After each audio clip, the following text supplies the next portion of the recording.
Hello, good afternoon. I am Boniface Machacha Mwahui, a diploma holder from the University of Nairobi, and I'm the best candidate for this facilitation position simply because I've done a lot of facilitation in different organizations.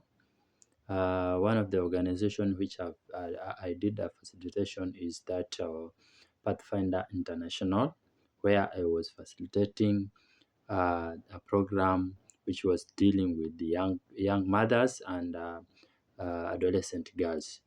I also did facilitation in a project called Tulinde Tusome project, which was done in Kwale County, and I did it.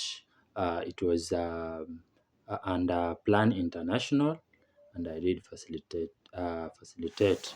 Also, in my recent job, while I was in Kemri, I also did a facilitation. Since that was one of my role, I was facilitating to the enumerators during the training.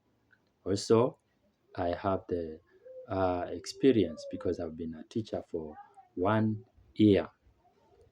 Also, I am the best candidate for this because I know what it takes for one to be a good facilitator. First of all, he must familiarize with the script and also read the environment and be ready for the questions and the question sessions. So I'm the best, and I hope I will get